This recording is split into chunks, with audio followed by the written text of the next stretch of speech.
Hello, hello. Oh, cool. Blair Fox is there. Yeah.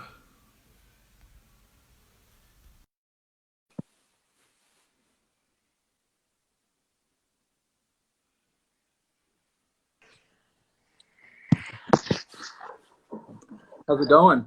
Hi, how are you? Good. Long time no see. Yeah, crazy. Yeah. I love the backdrop. Did you prepare that this morning? It looks like you're in the chateau there. That's the chateau. This is actually I'm at the dining table in my house. So, Nice. yeah.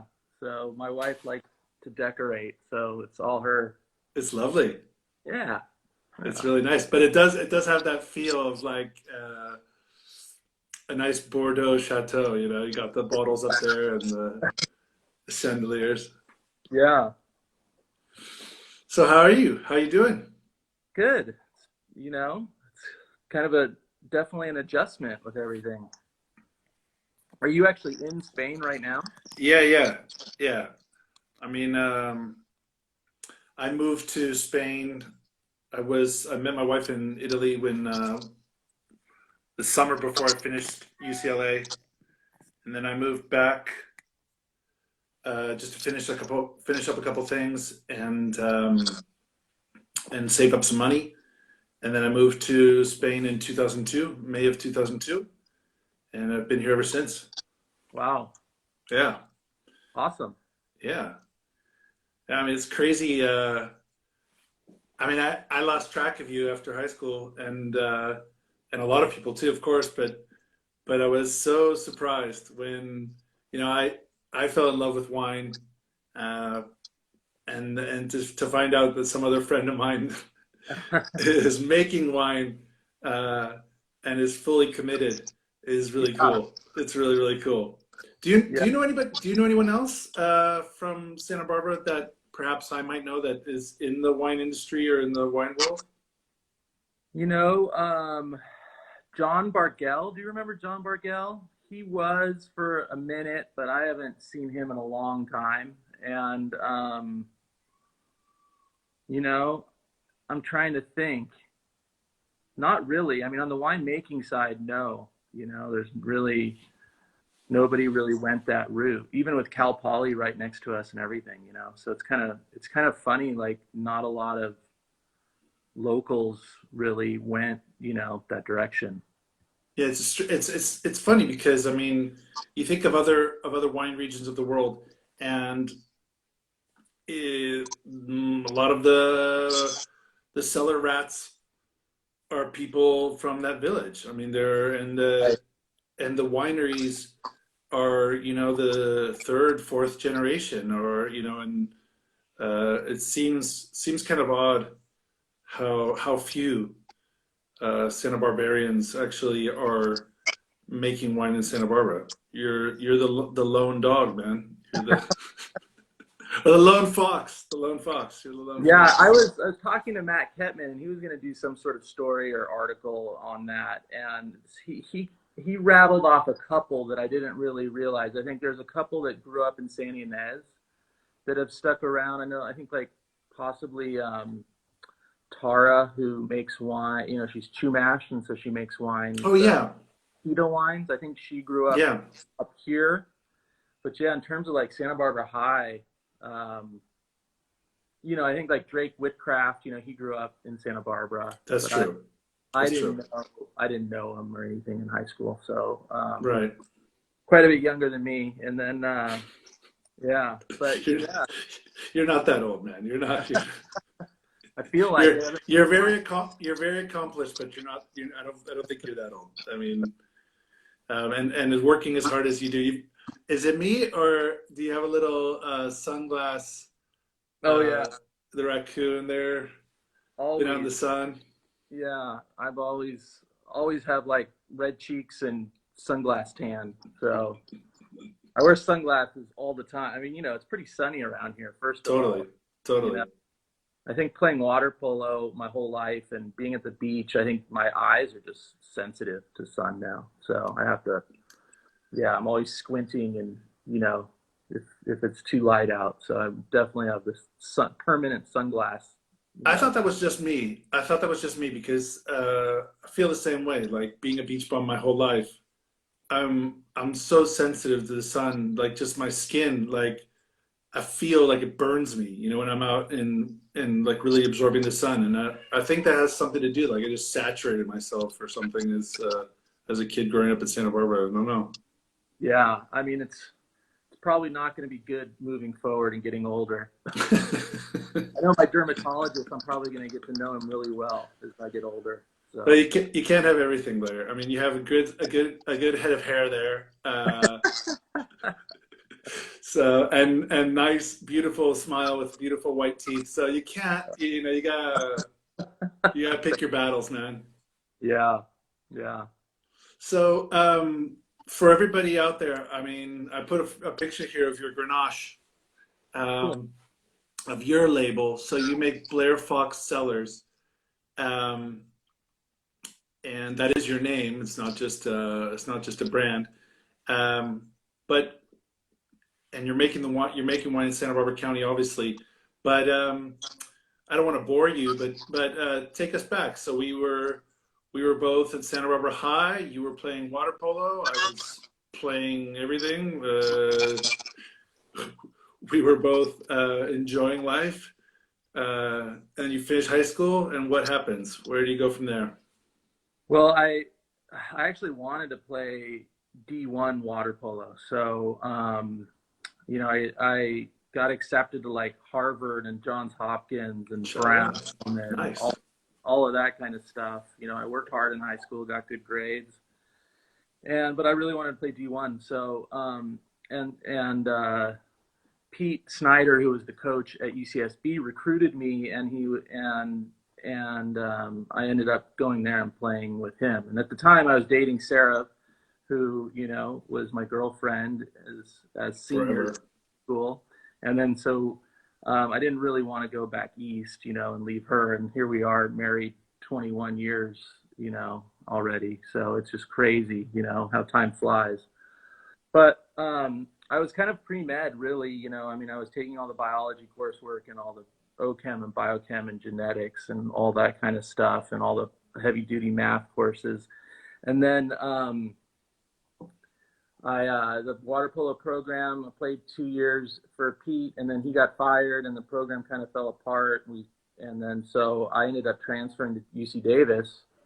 And at UC Davis, you know, they have the best viticulture enology program in the world, in my opinion. I mean, you know, or at least in the United States, I could say pretty firmly. And I still exploratory like biology, and then I took my first. Well, it's actually a funny story. So I was thinking I was gonna maybe brew beer too. So I signed up for some fermentation science classes. And then so the professor was an Englishman, and then he actually his visa got revoked, and so they had to cancel all of his courses at UC Davis. And then so luckily I was in sports, I was in water polo still, and so I had kind of first pick of what I wanted to do. And then so I signed up for an intro to viticulture class, Nice. and then I just fell in love with like the grape growing side, you know, like being outside, kind of still having all that science, but also, you know, having like that kind of green thumb and horticulture. And growing up in Santa Barbara, you know, it's all about how beautiful it is in your surroundings and gardening and all that kind of stuff. Totally. So I kind of transitioned, started pointing my boat towards that viticulture side. And then I got so deep into the viticulture, I was like, you know, I could grow these amazing grapes, you know, and then hand them over to some schmuck winemaker who can do it all up. So I'm like, I better take all the enology coursework too. And so I took all the enology coursework, and then, yeah, you know, from there it was just like I graduated as the first year to graduate with a combined degree in both viticulture and enology, which was fun. Um, and you know, hit the ground running, threw my resume out there. Always wanted to come back to Santa Barbara, you know, Santa Barbara wine country. My parents, you know, had me on their back in Napa, you know, in the 70s, and then in the 80s we were riding bikes around Santa Barbara wine country, which at that time, you know, it was a long distance between wineries, so it was a long ride, you know, from winery to winery back then. And so yeah, so always wanted to come back here, and so Did your sent my resume did around. did your family have a house or anything or something back in the valley, or was that just when you guys would go wine tasting?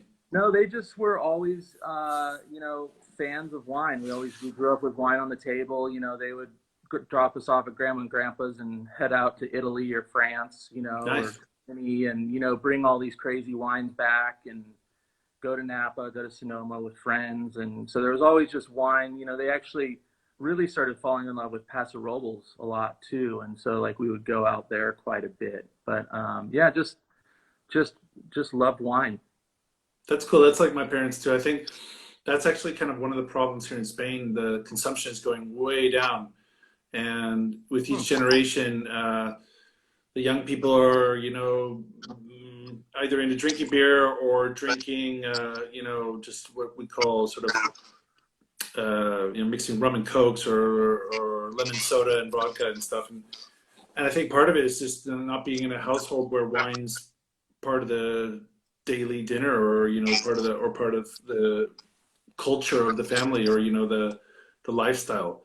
I Hmm. mean, I remember as a child, my parents had their room up on a second floor, and so for them to go downstairs and go to the kitchen, everything was kind of a pain in the butt. And they'd be like, bring mommy and daddy a glass of wine. So I was like, their butler, and I remember taking sips, like checking it out, and definitely, uh, I mean, you don't necessarily. It seems like other people give the excuse that like that they see, because of their parents drinking wine, they see wine as like for old people or something for an older culture, an older age range of society. But I think it's key. I find it's very rare to find someone who completely falls in love with wine who hasn't been around wine. For me, I mean, it happens. Obviously, a lot of things happen, but I find it's rare. I don't know. I don't think it's normal. Yeah, yeah. Okay, It's, I mean, it's crazy. We'll see with like my kids and all these winemaking right. kids in the valley. Like if they Yeah. actually end up liking wine, or if they all drink White Claw. We'll see. Yeah. Well, my dad, back when I was in Santa Barbara High, he was like when those first few beer brew kits came out, and his friend said, "Yeah, you should learn to make beer." And I remember like, going ditching class and going home to try to drink anything I could find with my friends, and cracking open some stout he had made that was warm. That was warm. It was room temp, and Wow. that was pretty bad. That made me not want to drink beer anymore. And We brewed beer in high school, like with my best friend at my buddy's house because his parents were cool with it, and so we brewed beer, and I think we overcarbonated it a little bit because it started blowing up, the bottles, but we were still drinking it. was it brewing in the bottle, or did you like finish the fermentation first and Yeah, and like then this? I think we added too much, sugar for like secondary in the bottle, so it was Okay, just secondary in over the bottle. overly carbonated. Yeah, that's tough. That's tough to calculate the bars. Yeah. Cool. Yeah. Yeah. See, I mean, there's definitely also a creative spirit in winemaking. I feel like also, most of the, I mean, you're an exception in the sense that you just said that you were accepted in Harvard and that you were going to become a doctor. But a lot of the winemakers I know, I'm not going to say they were dropouts, but they were like a little bit of the black sheep of the family, or like, not necessarily the best student. I myself was not. I was a good student, but I was also kind of a partier. But I don't know if you have that experience. But a lot of them are like making wine or learning how to make wine was their sort of salvation. Otherwise, they would be getting in trouble, or I don't know. Like a lot of Yeah. winemakers I know were not really like had no clue what they were going to do, and then suddenly dropped into wine, but had always been kind of creative, and people who like always want to make something or do create these things, and I don't know how you say that, but I, inquisitive. I mean, I think it spans the whole gamut. You have guys that I mean, like a buddy of mine, Michael Segway, you know, he's a Hawaiian, you know, he grew up in Hawaii. So there's not a lot of opportunity for winemaking there, right? Right. Wanted to get out of Hawaii and he came to California and he started, you know, like just basically, I mean, he worked in the restaurant business, you know, and I think a lot of people out of the restaurant business is where Totally. you know, they get all that opportunity that all of a sudden taste wine and their mind is kind of expanded that way, you know. Because Totally. good wine is expensive, you know, and a lot of young people it's hard to afford, you know, and so it's, you know, like Michael started that way and then, you know, worked in the water industry and then it kind of like naturally, you know, segued into the wine industry and now he's, you know, he worked at Beckman, you know, he's the head winemaker there. Now he's all totally on his own. And then you have guys like Chad Melville, which were in like finance in Orange County, you know, and then his dad bought a winery and then he got into it that way. So personally, I think it's a blessing having all the science, you know, side of it and the education to go behind it, you know. But there's a lot of people like you know, who work their way up. There's a lot of people who, you know, take a sidestep out of, you know, whatever they were doing, you know, and just because of true passion. I think that's where it comes is just like the passion that you have to have for it, you know. And that's what I think is really cool about this industry is how people are passionate about, you know, something that comes in a bottle. So Yeah. Yeah, definitely. I mean, I agree. Like a ton of Psalms that I'm not a ton, but I know a few Psalms that have gone into winemaking um, after deciding to get off the restaurant floor and having a good palate or knowing what kind of wine you want to make is the first step, obviously, you know, or being passionate about wine and going, you know, having a dream, saying, if I could make a wine, I would make it this way, and like having that vision in your mind, right? But I definitely, and then the other part of that, so that's sort of the passion, but then you also have to be inquisitive. You have to always be inquiring, like, why does it taste this way? Why does his wine taste that way? You know, and obviously viticulture is a huge part of that. I mean, we've been talking the last few days uh, constantly about, you know, and this is a sort of a fact for me at least, that the wine starts in the vineyard, you know. So um, if you don't have that viticultural background, you got to study. You got to study a lot, and you got to ask a lot of questions, and you got to not have any shame to ask your friends for help and and and trial and error. So you got your degree in your double degree in viticulture and enology, and what next? So then you want to go back to Santa Barbara, and you got a job in Santa Barbara. yeah, I always wanted to come back to Santa Barbara and just kind of started at, you know, which I guess is Aubon Clement. And, you know, like worked my way down and got a job offer at B, you know, which was Babcock for like $8 an hour, which was minimum wage at the time. Whereas like it was gonna be pretty tough to survive in Santa Barbara County, you know, on $8 an hour. And then kept kind of that as an opportunity and open, and then worked my way down to F and got a, you know, got a job offer at Fess Parker, and then that was my first job out of college. So it was like harvest enologist, um, and yeah, so it was kind of crazy, really. Like, you know, I started working there, and then I went and then they were helping the winemaking at Sunstone, which is a small winery in the area. I don't know. And they didn't really know what they were doing at all over there. Just kind of had, you know, a great space, and, you know, the wines were so. And so then I took over the winemaking there for a few years. And then, you know, like 9/11 happened, and, you know, things kind of hit the fan a little bit in the United States. And at that point, I remember Sunstone, like, the whole barrel budget was cut and like everything was going sideways, and I'm like, it's probably time for me to leave, you know. And so then I went to Australia and I made wine in McLaren Vale, which was such an amazing experience. What winery were you at there, McLaren? Hazel Grove. Okay, Yeah. I'm not familiar with it, but I love Two Hands. I love McLaren Vale. Great Syrah, great Grenache. great rum varietals there, McLaren Yeah. Vale. That was what I was after, just, I mean, when I got out of school, it was like, I want to make Syrah. I took my last marketing course, and they were like, this is 1999, and they were like, Syrah is going to be the next red variety to take over Cabernet in popularity. So I'm still waiting for that to happen here, 21 years later. So it's, we'll see, but it's, I got to Australia, and it's, I'm surrounded by Shiraz and Grenache, and it was just, so amazing. Such a great experience. Did Sarah go with you at that time, or was she Yeah. back in? Cool. And unfortunately for her, she couldn't get a job, and we lived a block from the beach. So she just worked out and ran on the beach every day and laid out. So it was a tough transition for her to, live in McLaren Vale on the beach. Do you still stay in contact with that winery at all? Do you talk to them at all?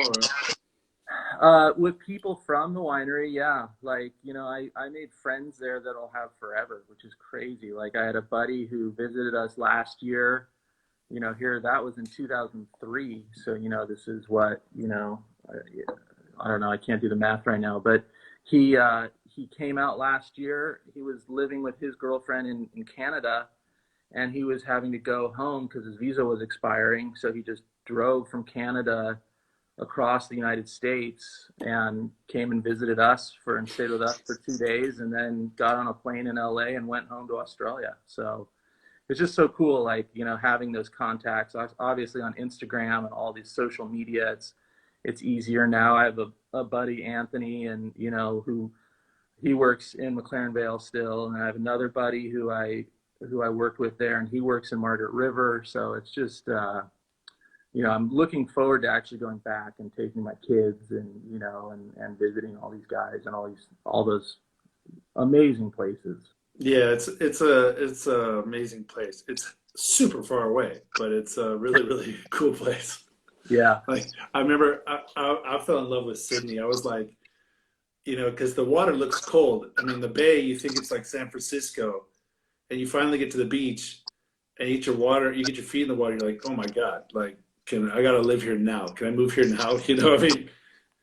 I mean, yeah, we went to, Margaret River and did that whole thing. My buddy Dave Potter was, he had worked Sarah had hired him in Sunstone, and then he got let go, and he was studying to be a lawyer, and then he's like, I think I want to be a winemaker. So he went and got his degree at Curtin University. It was at the time in Perth, and so we met up with him, and we traveled all the way down, the west coast of Australia, and did the whole Margaret River thing. And, those beaches are like white sand beaches, crystal clear blue water. I mean, it's amazing, wow. and then you have these amazing wines too, I mean, you have some of the greatest examples of Australian wines, kind of a cooler climate style in Margaret River. Merlots and some of the Bordeaux varieties right up there in Margaret River. There's I think Chardonnay does really well there, and Syrah obviously does really well there. And then there's like Lewin Estates, and they have some Cabernet. There's some good Cabernet and some Merlot. But yeah, it's just and then you go to the other coast, which there's not any winemaking, but then there's a Great Barrier Reef, and I mean, totally. It's just spectacular country. Totally.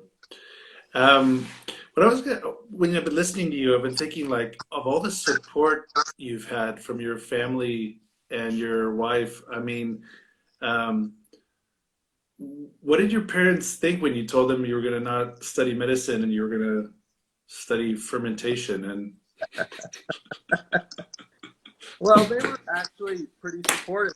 I mean, being huge like wine aficionados, they were super supportive of it. So, and they were pretty proud of like all my accomplishments, and the whole and water polo. I mean, all the things that I ended up going to NC2As my senior year, and we got fourth in the nation. So wow.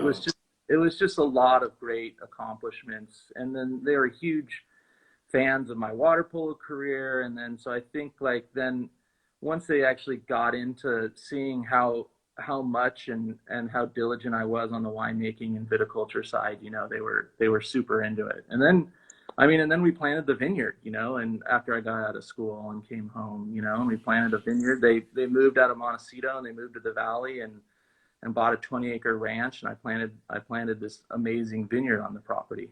That's so cool. Yeah. That is so cool, man. I'm still trying to figure out how to convince my brother to invest in my wine, and my wife's always like, "Don't even bring it up with him." You know, like you don't want to, owe money to your brother. It's much better to borrow money from a bank or something. I don't know. But parents are a different thing. Parents can bankroll you for your whole life, or they can buy a vineyard. That's fine. But brothers and sisters gets a little bit more tricky. It's a little trickier. Yeah. Do you have any brothers and sisters? I have two brothers.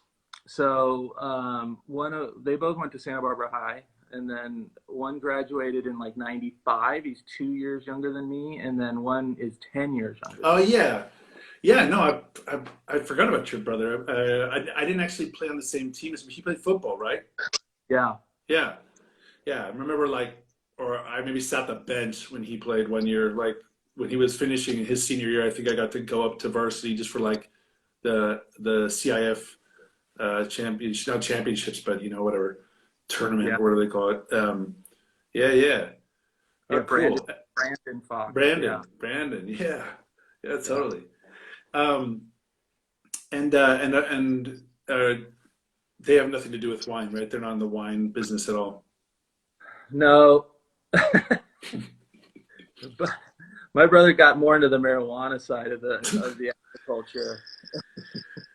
Well, I was gonna say, do you ever regret not sticking with beer? I mean, now that craft beer is so huge right now, I mean, do you ever feel like It's crazy too. Like when we were looking at it, or you know, when I was interested in it, craft beer was like Sierra Nevada, you know, and like that was that was it. it? Yeah, You know, so this whole craft beer revolution is really really new. You know, I mean, in comparison to you know my career. You know, I mean, it's crazy. I've been doing this like over 20 years now. So, but you know, not really. I mean, to me, the growing of the grapes is like the most interesting part of this whole, you know, this whole game. You know, I mean, I think, you know, choosing that specific site and having that specific terroir and you know, and your manipulations in the vineyard, that's really where it all happens. You know, and then we just bring it in the winery and you know do this and do that and try not to screw it up. So.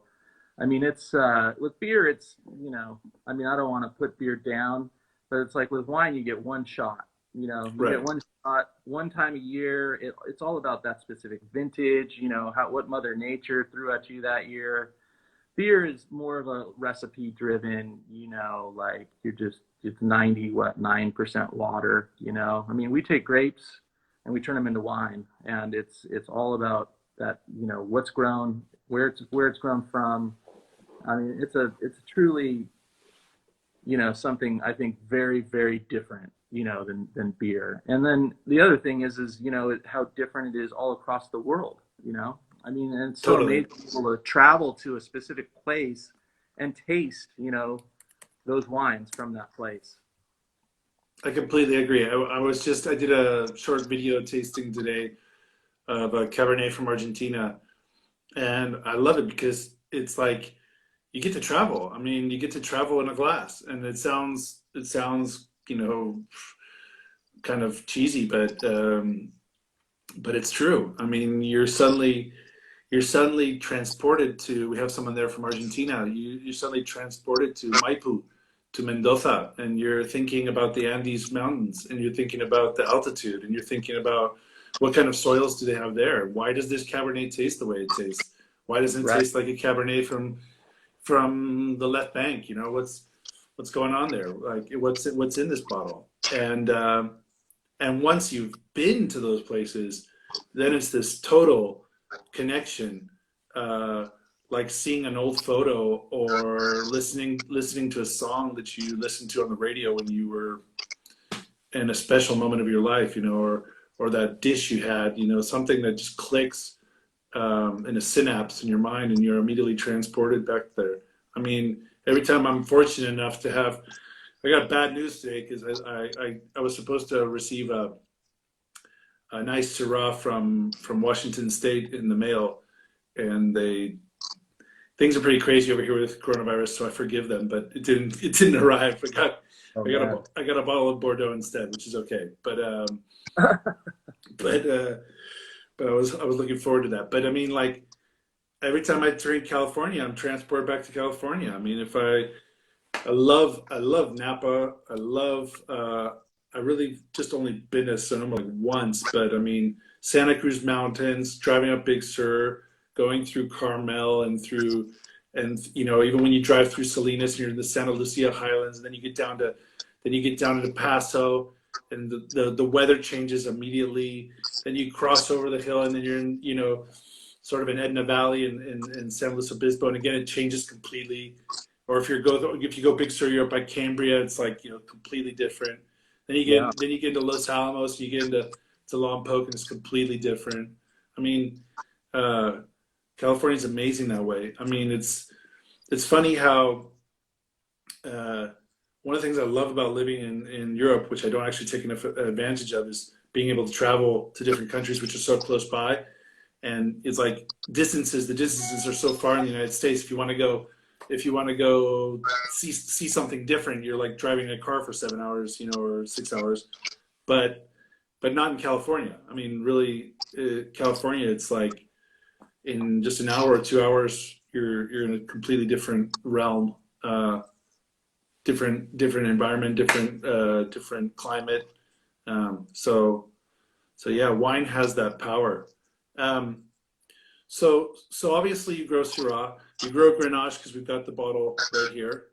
Um, what other varietals are you making in Blair Fox cellars? well, really Blair Fox Cellars is all about vineyard designated Syrahs, Okay, so I make 7 different vineyard designated Syrahs for Blair Fox Cellars. And then I make all of our from our vineyard, the Fox family vineyard. I have the Syrah, Grenache, Petite Syrah as well. And then actually I have Zinfandel, which is something that's pretty unusual for Santa Barbara County. I actually have a bottle of that right here, which I wanted to show you, and it's called Basler Block. nice. And it's kind of cool that Basler is my mom's last name, and so we named this after her maiden name and for my grandparents, who came from Iowa, and so I think that's kind of where I get this little bit of this innate sense of farming, is from my Iowa roots. But this is, Zinfandel is it's grown in this like little south-facing bowl, so it gets plenty of heat. And it's just a crazy grape to grow. It's probably the hardest grape to grow, I think, of any variety that I work with. And that's probably why there's not a lot of it in Santa Barbara County. But what's cool about it, too, is that Jeb Dunnick, the reviewer, actually gave it 93 points, the most recent, the 2016 vintage. And I mean, as far as I've researched, like that's the highest scoring Zinfandel ever to come out of Santa Barbara County. So, I was like, that's pretty cool. So, and Why it's super why tiny. why is it hard to grow? What do you mean by that? It's just like it throws like weird. Well, we grow it like this, like in like a goblet style. So like it looks like that, in the vineyard. I mean, that's an older vine, but because this vineyard was planted in '06. But so it throws like a first crop, and then it throws a second crop, and then it throws a third crop, and sometimes the bees and the birds eat like all of the first crop, so you pick the second crop, and then the third crop is like green, and then so you got to drop the third crop, and then it's just a weird mix. Sometimes the second crop doesn't color up enough, for whatever reason. I don't, it's just a weird variety, at least the one we have. I mean, I got cuttings from they're like from 100-year-old vines. So it's St. Peter's Church clone. Wow. So, there's plenty of virus in all these vines too. So I've been constantly like replanting through the years, but It's just a weird grape. Like Syrah is like such an easy grape to grow. It just grows like crazy, and you just have to kind of tame it a little bit. Pinot Noir is a super, like slow growing, more fragile grape to grow. So they all kind of have their own little growth patterns and own little idiosyncrasies. Do you feel the birds and the pests attacking the Zinfandel so much is because it's so sweet? Because it's a sweeter grape and they know that, or I don't know. I mean, maybe it's the location in our vineyard of it. I don't really know, but it definitely gets the most damage from everything. And so we bird net it, so we keep the birds out, but then the squirrels get in there. It's just like just constant. And then the bees, you can't do anything about the bees. I mean, even honeybees are nailing it. We'll pick these grapes early in the morning, and there's yellow jackets like asleep in the carcass of a grapeberry, in the cluster, just sleeping there. So uh, that's hectic. yeah, Well, that's cool that you do so many different Syrahs. I think that's really something unique, and it must be nice for people to be able to kind of do a horizontal tasting of your wines and see the intricacies of different Syrahs from different blocks and different parcels. Um, which of your Syrahs do you have a favorite? I know they're like children, but do you have a favorite of your Syrahs? I mean, it is like children type of thing, and more than anything, it's just like they're so different, and I like seeing like all the differences of it. I mean, I think as time goes on, I keep kind of leaning towards like those cooler climate Syrahs. I really like the peppery elements, and I like that kind of savory element, you get in a cooler climate. It kind of starts veering away from more of the kind of like dark fruited, plummy side of Syrah. And it goes more, yeah, like that peppery kind of savory, floral side of Syrah. And that's what's so cool about Syrah to me is like how different it is grown, and again, it comes down to like terroir, so you're like, there's the warmer side of the valley here, and you were talking about how different. I mean, in Santa Barbara County, it's different in just a few miles. You have the Happy Canyon end of the valley, which is hot, and it creates a Syrah that isn't my personal favorite style. It's more that kind of bigger, jammier style. It's great for Bordeaux varieties out there. And then as you kind of work your way west across the valley, you get into like what Robert Parker called the Rhone zone. Because it's like Grenache, Syrah, Mourvèdre, all these varieties just do so well in the Santa Ynez Valley. And then as you keep working your way west, you get into Santa Rita Hills, and then you get those super cool. I saw you had Peter Hunkin and Amy on, and I'm familiar with their vineyard because for Fess Parker we have a vineyard right next to theirs, which is all Pinot Noir and Chardonnay.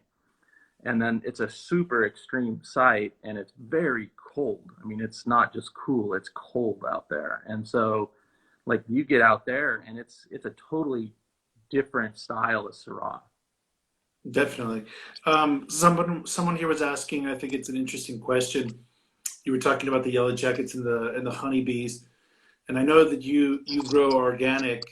What are you doing for when you have sort of insects like that? What can you do to kind of control the damage? We are definitely pro honeybee, but anti yellow jacket. So we do anything we can to kill yellow jackets, which is really just trapping. You Yeah, trap them with like yeah. they really like Mountain Dew. They like Mountain Dew and tuna. So yeah, we just trap them, and yellow jackets are kind of a big problem, around the winery. I mean, they sting a lot of people in the vineyard, all that. But yeah, honeybees, we're definitely not doing anything to harm them. Yeah. So I have a story to tell you about yellow jackets and Mountain Dew and tuna fish. So so you might know Karina Sellers. Are you familiar with Karina Sellers? Yeah, So yeah, David, the owner, he has a ranch or a house, sort of more into the area, kind of a Paso, right. and and he wasn't even home, but he invited us. We were driving up north, I think, or we were driving down south. I don't remember what we were doing there, but I wanted to trip out and visit some wineries in Paso, and we were traveling with just my wife, and I think it was just maybe my youngest son was just born, but we stopped in there, got in there pretty late at night. But it's a beautiful place. It's up on top of a hill. It's the next morning. I get up early. I'm always waking up early because I got jet lag, and I kind of like figuring out what to do. It's sunrise, and I'm like, God, something really stinks here. It took me a whole day. I think it was the next morning when I finally figured out it was this yellow jacket trap in the corner of this house. It was so gross, man. It had gone so rancid, and I was like, what is that? I finally figured it out, and like you couldn't breathe that thing. It was like it was total ammonia. I was like, ugh. But those yellow jackets love that. They love the gross stuff. Yeah. They're predators. They love anything kind of meaty. Yeah. You know, when barbecuing is always a pest. Yeah, I don't know why, but sugar and protein seems like that's what they're after. Cool. And in all your, I know this is kind of a, everyone always asks this question, but like, in all your travels and your wine experience, what are some of your favorite Syrah wines? Like if you could like stock your wine refrigerator right now with a couple of bottles, do you have any sort of like I've been raiding my my cellar lately more than stocking, that's for sure. Well, actually, I drank this last night, which was pretty cool. I don't know if you've ever had this. Can you see that? Yes. It's, Andre. Okay, Andre Perrin. Yeah, Perel. Sorry. Yeah, and he's so that was super tasty. That's Saint Joseph. So I really like Saint Joseph. I like Cornas. I like Côte-Rôtie. So I love Syrah from just about anywhere in the world. I mean, I love Australian versions too. I probably started my palate, used to be kind of that more big jammy side, and I probably started going more towards the more acid, savory side, over the years. But yeah, I love Cornas and all those wines. So there's some fantastic producers in France that have been doing this for a lot longer than I have, and I think this particular bottle was from like 90-year-old vines. So that's pretty cool. We don't have that really, Definitely. really Maybe anywhere. Maybe some Zinfandel, maybe up further north. Some Zinfandel, yep, Up in exactly. Lodi. Like that St. Peter's Church, that I was talking about, like that, but yeah, very, very little left in the, and definitely not in Santa Barbara County, because there weren't grapes out here, 100 years ago. So. La Purissima, is that what the name of that mission is? They weren't making wine or anything? Probably like a mission variety or something, there Okay. were some of those out there, but they're not like high quality vinifera, So, Right. Yeah. And talking about French Syrah, and you being a Davis student, grad, what's your take on bread and sort of do you ever get that are like hypercritical or too technical on wines when you're drinking them? I mean, and like VA. Oh yeah, like Brettanomyces and Brettanomyces and VA. I'm not a Brettanomyces fan at all. I mean, like a little tiny bit where it's like a hint of, kind of barnyard or something, I can go for that. But then, when you get into like the Band-Aid and like all those kind of really gnarly, Brettanomyces characteristics, I'm definitely a Brettophobe. So, I like cleaner French wines. I don't like them when they get super dirty. Yeah, and VA, I'm not a fan of VA. That's a fault for me. So, that's another thing. I don't like sweet wines either. I don't like sugar. I don't like VA. Some of those really big, overripe, styles of wines, with a lot of VA and a lot of sugar. Those aren't my styles. Well, if there's not so much VA, but definitely sugar in Santa Barbara County, there are a lot of wines in Santa Barbara County and in California just in general that it's like, wow, I would say definitely above 4 grams per liter, and probably Wow. more into like the 6 grams per liter, where you're like really noticing a sweet sort of sensation. And although that's changed, obviously, but I mean, uh, I think the consumers, there still must be a consumer for that type of wine, you know. And when you taste, definitely when you taste sort of, it's the makeup, because when you taste sort of more entry level wines, or more, you know, sort of high production or high volume wines, they all are like, Yeah. don't even, you know, it's like the salt on a steak. They're like, don't even taste it first, just throw an extra 3 grams in there, or an extra 4 grams, like, you know, just as like a, a straightforward policy, you know, ferment it dry, but then throw in 6 grams just in case, you know, just Yeah. anyway.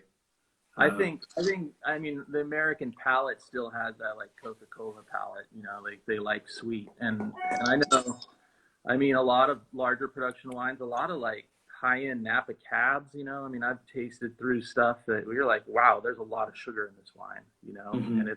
it's surprising to me. It's shocking.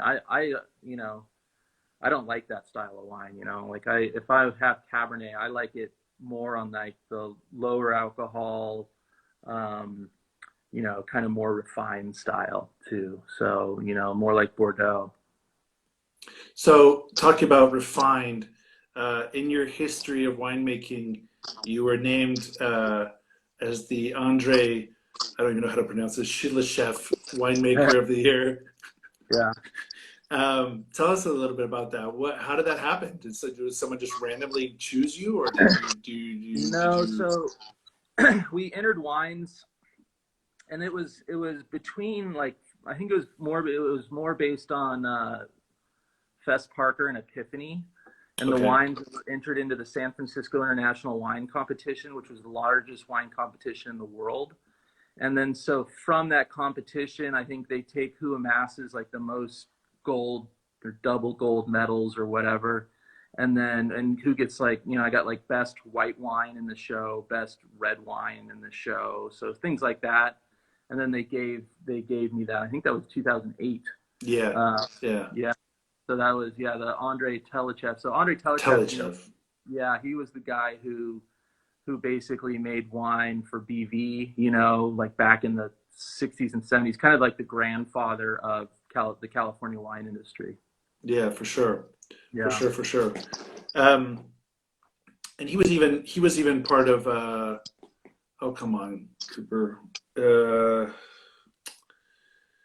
I'm not going to remember the, you know, the I think he also was helping out with the winery that was, you know, they made the movie Bottle Shock about it, that they had the Chardonnay and the, Oh, and Montelena. So yeah, Montelena. yeah, Yeah. I think he was also kind of consulting for them at that time or something. Yeah. But yeah, he's the man. Um, so what was I going to say just now? Um, Tell us a little bit, like, has Fess Parker Winery always been cool with you making your own wine, your own label? What's it like being a hired gun and having your own project? Um, Yeah, you know, I mean, I've always kept it small, and by design, I've always just kept it something that's different. So there's not a lot of, you know, I'm not trying to compete directly with Fess Parker. You know, it's such a my label's so small. Like my wines are typically, you know, 100 case cuvées more or less. So they're very small production. Working with vineyards that I don't work with for Fess Parker, so it's kind of interesting for me too because I get to work with a lot of different vineyards that otherwise I wouldn't be working with, and just keeping things separate. I think the styles are very different. You know, like I don't really use any new oak in my wine. You know, and that's it's just different trying to showcase like the specific terroir of those different wines. You know, so oak isn't really changing that, and then for Fess Parker, there's always been a style. I think a lot of it is, you know, it's very Pinot Noir and Chardonnay based, and then there's obviously like, you know, our Rodney's Vineyard Syrah, which is a super special, Love that very, Syrah. yeah, it's a very special wine. It's a very special site, you know. And then I mean Fess Parker, I think we've really that brand has really become Pinot Noir and Chardonnay centric. And, I think I'm making like 8 or 10 different Pinot Noirs for that brand. So, and then with the Epiphany brand, then that was like Eli Parker started that brand, and it was kind of his exploration into Rhone varietals outside of Rodney's Vineyard. And so like we do a Napa, we do a Napa Syrah from Stagecoach. We do a bunch of different blends. That program is really cool because we do like Grenache and Syrah blends. We do, GSMs. We do Rhone white blends and other like interesting Rhone whites, Roussanne, Marsanne. So it's fun for me because I just get to explore all these different varieties and just have fun making all these different wines. Cool. That's really cool. Well, Blair, it's been really great talking to you. I'm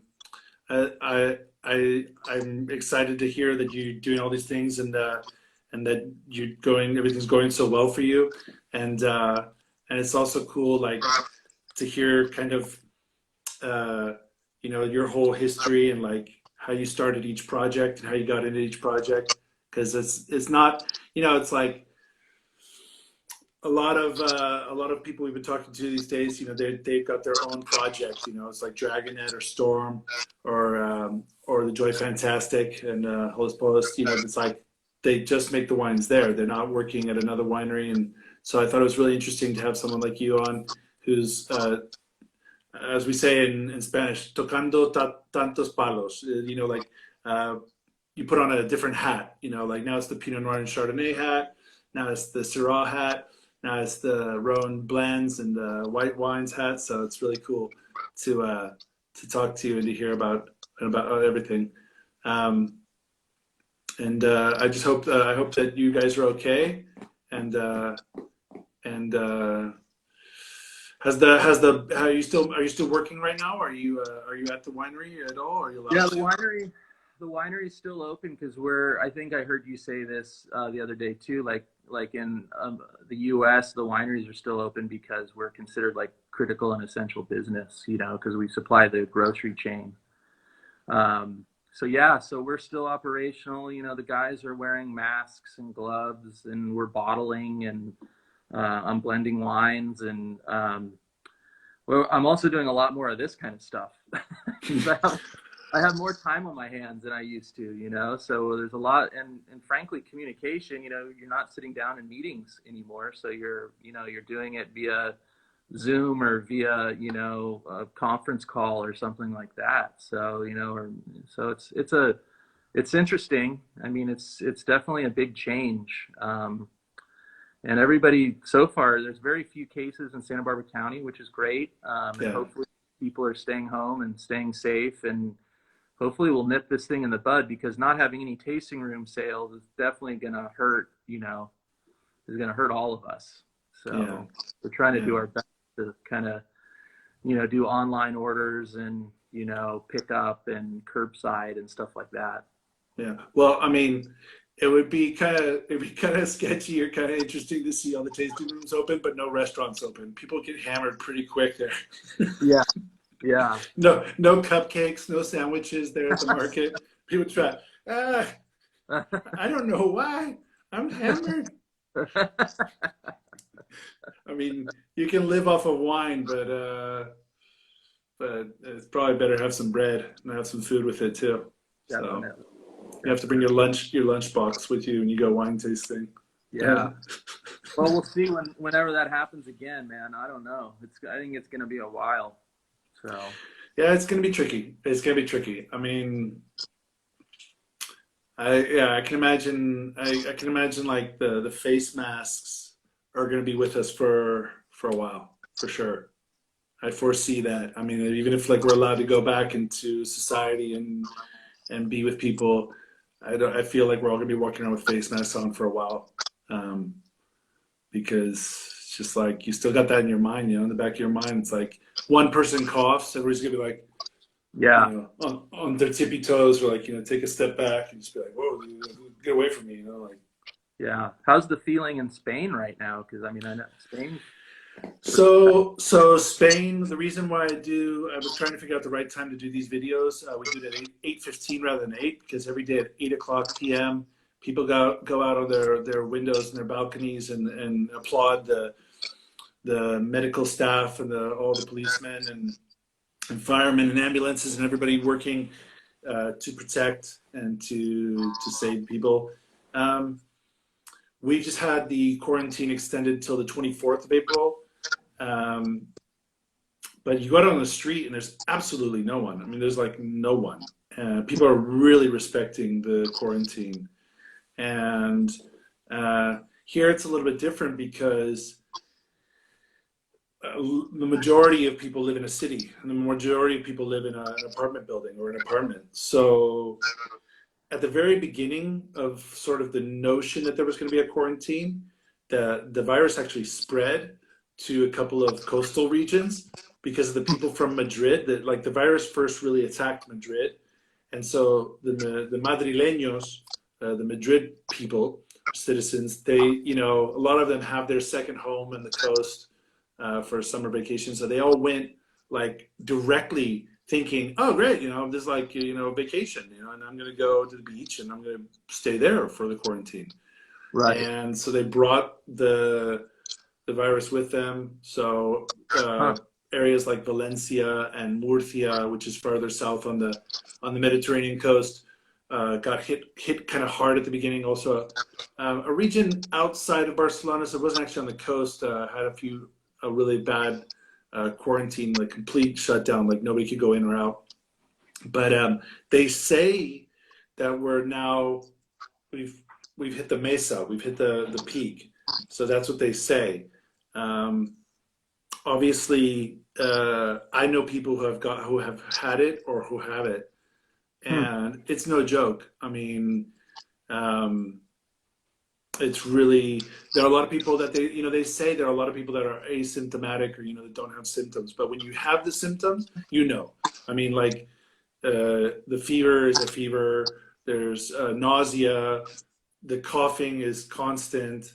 Hmm. So, and it really does, take at least 2 weeks to get over it. That's also a sign if someone has like a cough or a fever or nausea and it doesn't go away like in 24 hours, then that's a sign that you should really get to a doctor or at least call a physician. But Right.